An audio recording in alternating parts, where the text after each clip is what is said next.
Okay, let's talk about one of history's most chilling and, honestly, most baffling unsolved cases. We're going back to the winter of 1959, deep in the remote Ural Mountains of the Soviet Union. 9 experienced hikers went on an expedition and never came back. But this wasn't just a tragic accident. The circumstances of their deaths were so bizarre, so terrifying, that they defy any simple explanation. And trust me, the more you dig into this, the stranger it gets. So this is the big question, right? The one that's haunted everyone who's looked at this case for more than 60 years. What on earth could force 9 expert hikers to flee their tent in the middle of a frozen wasteland? I mean, we're talking about seasoned pros here. Why would they slice open their only shelter from the inside and just run out, barely dressed, into a deadly blizzard? It just makes no sense. All right, so let's get into the details. The story really kicks off not with the hikers themselves, but with what the search party found. When they finally got to the campsite in late February of '59, the scene they discovered, well, it was just a complete and utter mess that raised more questions than answers. You see, the whole scene was just one giant contradiction. Their tent, their one and only refuge from the elements, was sliced open, but from the inside. It's like they were frantically trying to get away from something in the tent with them. And then you have this trail of footprints leading away from the camp, down the slope. And here's the thing. The bodies were found almost a mile away from their shelter. They were severely underdressed for the freezing cold, some of them in just their underwear. But the most disturbing part, the part that gives me chills, some of them had these massive, inexplicable internal injuries. We're talking injuries like you'd see in a high-speed car crash, but with absolutely no signs of trauma on the outside. How is that even possible? Now, to really wrap our heads around this mystery, we've got to understand who these people were.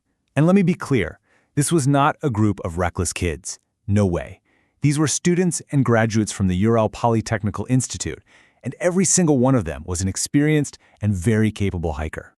And it's so important to remember that these weren't just names in a cold case file. They were real, vibrant young people, you know? They were on the adventure of a lifetime. Just look at this photo. Here they are, smiling, posing with some local loggers right at the edge of civilization, right before they set off into the deep wilderness. You can just feel the excitement and the friendship between them. The group's leader was this guy, Igor Dyatlov. He was only 23, a radio engineering student. And thanks to the diaries they recovered, we get a real glimpse into his mind and the mindset of the whole group. He wrote this: "Our life is not just a call of nature. It is an attempt to find our place in the universe." So you can tell, they weren't just out there for thrills.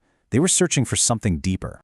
And this is the point I really want to drive home: their expertise. Think about this. Between the 9 of them, they had a combined 55 years of outdoor survival experience. 55 years! These people knew exactly how to survive in brutal, brutal conditions. They planned this whole trip meticulously. I mean, they were aiming for a Category 3 certification, which is the absolute highest for winter hikes. So whatever it was that happened out there, it was powerful enough to completely overwhelm all of that training, all of that knowledge. Now here's a crazy twist of fate. The group was actually supposed to have 10 people, but one hiker, Yuri Yudin, had to turn back just a few days in. He had this really painful nerve condition in his leg, and it just got to be too much. So he said his goodbyes to his friends, having no idea, of course, that this painful decision would end up saving his life. He was the only one who came back. Okay, so let's trace their last steps. Amazingly, because of the diaries and photos the search party found, we can actually follow their path during their final days, as they walked further and further away from everything they knew. So their journey began pretty normally, just like any other big expedition. On January 23rd, they hopped on a train out of Sverdlovsk.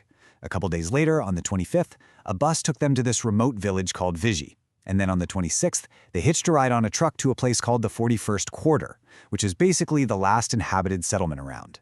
After that, they were on their own. That was their last contact with another living soul. And this photo here, it was taken on that truck ride on January 26th. You can see them all huddled together in the back of this open truck, just dealing with the freezing cold. It's really one of the last images we have of the group together, you know, full of life, just heading out toward their goal. It's pretty haunting to look at now. Okay, let's jump back to the mountain, after the discovery. Once the initial shock of finding the bodies wore off, the medical examination started, and the details that came out, well, they just took this mystery to a whole new level. This is where a tragic accident starts to look like something else entirely. And this is where things get really strange. Now you'd think in this kind of environment, the cause of death would be obvious, right? Hypothermia. And for some of them, it was. They froze to death.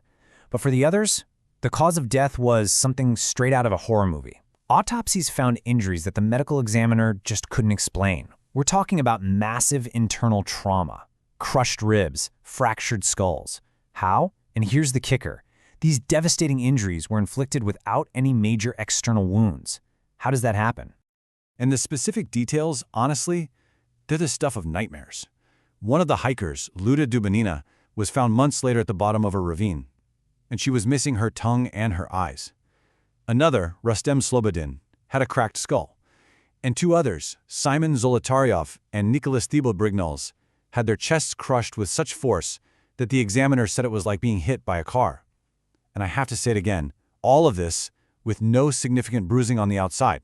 It's just impossible. And if that wasn't weird enough, get this. There was another group of hikers camping about 30 miles away that same night, and they reported seeing these strange, glowing orange fireballs moving silently across the sky, on the exact night the Dyatlov group died. They even wrote it down in their journal. So was that just a weird coincidence, or is it a major clue? So, decades have gone by. The original Soviet investigation, it was shut down really abruptly back in 1959. The official cause of death was listed as a compelling natural force. What does that even mean? That vague answer has satisfied absolutely no one. What was that force? Why did they run from their tent? And what or who inflicted those terrible injuries? The biggest questions are still just hanging there, completely unanswered. I mean, the theories are all over the place. People have suggested everything from a rare type of avalanche to a secret Soviet weapons test, or a vicious animal attack, or even something paranormal. But at the end of the day, all we have are theories and the lingering questions. And we have this final photograph. When you look at their faces here, so full of hope and excitement right before the final leg of their journey, you just have to wonder, what really happened on that mountain? A mountain that the local Mansi people, by the way, call the Mountain of the Dead.